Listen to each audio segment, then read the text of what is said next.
खऱ्या श्रीमंतीची लक्षणे। नमस्कार, तुम्हाला काय वाटते, तुम्ही श्रीमंत आहात का? आजच्या जगात आपण श्रीमंतीची व्याख्या कशी करतो? भरपूर बँक बॅलन्स, मोठा बंगला, महागड्या गाड्या। समजा तुमच्याकडे जगातील सर्व पैसा आहे, पण तुम्हाला रात्रीची शांत झोप लागत नाही। तुमच्या आजूबाजूला सगळे कपटी लोक आहेत, ज्यांना तुमच्याकडून फक्त कोणता ना कोणता तरी फायदा करून घ्यायचा आहे। तुम्हाला सतत कॉम्पिटिशनमध्ये आपण टिकू शकू का याची भीती वाटते का? असं जर सगळं असेल तर तुम्ही स्वतःला श्रीमंत म्हणाल का? आज आपण एक सुभाषित पाहूयात, जे श्रीमंतीची खऱ्या ऐश्वर्याची व्याख्या करतं।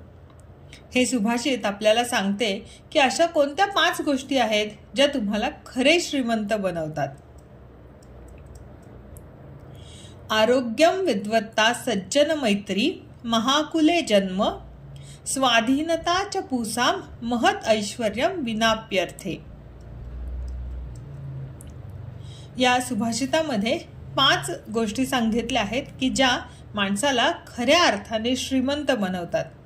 त्याच्याकडे जरी खरी संपत्ती नसली, म्हणजे धन नसलं तरी सुद्धा जर आरोग्य, विद्वत्ता, सज्जन मैत्री म्हणजे सज्जनांशी, चांगल्या लोकांशी मैत्री, महाकुले जन्म म्हणजे चांगल्या घराण्यामध्ये जन्म, स्वाधीनता आणि स्वातंत्र्य जर त्याच्याकडे असेल तर त्यासारखे मोठे ऐश्वर्य नाही, असे या सुभाषितामध्ये सुभाषितकाराला म्हणायचे आहे। या सुभाषितात सांगितलेली ही 5 अमूल्य ऐश्वर्य नक्की कोणती आहेत? तर पहिलं आहे आरोग्य। हे अगदीच खरं आहे की पैशाने तुम्ही जगातील कोणतेही औषध खरेदी करू शकता, पण आरोग्य मात्र तुम्हाला स्वतःलाच कमवावे लागते। ते कुठेही विकत मिळत नाही। जर तुमच्याकडे स्वतःचे आरोग्य नसेल तर तुम्ही कोणत्याही इतर संपत्तीचा उपभोग घेऊ शकत नाही। त्यामुळे आरोग्य हेच पहिले आणि सर्वात मोठे धन आहे, असे इथे म्हणायचे आहे। नंतर आहे विद्वत्ता, म्हणजे गहन ज्ञान। तुमच्याकडे जर खरी बुद्धी आणि ज्ञान असेल तर तुम्ही कोणत्याही संकटातून बाहेर येऊ शकता, तुमचे हरवलेले धन कधीही परत कमावू शकता। त्यामुळे विद्वत्ता हे खूप मोठे धन आहे। सज्जन मैत्री, सत्पुरुषांची मैत्री। जेव्हा वाईट काळ येतो तेव्हा पैसा नाही तर सज्जन आणि प्रामाणिक मित्रच उपयोगी पडतात। महाकुले जन्म म्हणजे चांगल्या कुटुंबामध्ये जन्म।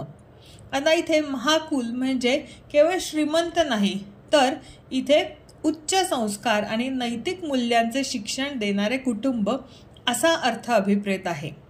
आणि कुटुंबातून मिळणारे हे नैतिक मूल्यांचे शिक्षण, संस्कार, हे ऐश्वर्य तुम्हाला आयुष्यभर आधार देते। स्वाधीनता म्हणजे स्वातंत्र्य। स्वाधीनता म्हणजे तुमच्या आयुष्यातले निर्णय घेण्याची शक्ती। स्वाधीनता म्हणजे मनमोकळेपणाने जगण्याचे स्वातंत्र्य। आपल्या कुटुंबासमवेत मनमुराद जगण्याचा आनंद घेण्यासारखे दुसरे सुख नाही, असे म्हणतात ते काही उगीच नाही। मित्रांनो, या सुभाषिताचा संदेश अगदी स्पष्ट आहे।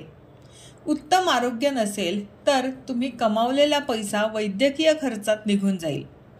विद्वत्ता नसेल तर कदाचित पैसा कमावताच येणार नाही किंवा टिकवता येणार नाही। सज्जन मित्र नसतील तर पैसा फसवणुकीमध्ये जाईल। चांगल्या संस्कारक्षम घरामध्ये कुटुंबासमवेत आयुष्याचा मनमुराद आनंद घेता येईल। अर्थ आणि त्यासोबत परमार्थही या चांगल्या कुटुंबामध्ये साधता येईल। आणि स्वाधीनता नसेल तर हाच पैसा तुमच्या आनंदासाठी कधीही वापरला जाणार नाही। म्हणूनच आजच ठरवा की या 5 ऐश्वर्यांपैकी तुमच्याकडे असलेले सर्वात मोठे धन कोणते आहे। खाली कमेंट करून मला नक्की सांगा। हा व्हिडिओ तुम्हाला आवडला असल्यास लाईक करा आणि तुमच्या मित्रांनाही शेअर करा। त्यांनाही जीवनातील खऱ्या श्रीमंतीचा अर्थ समजू द्या। थँक्यू।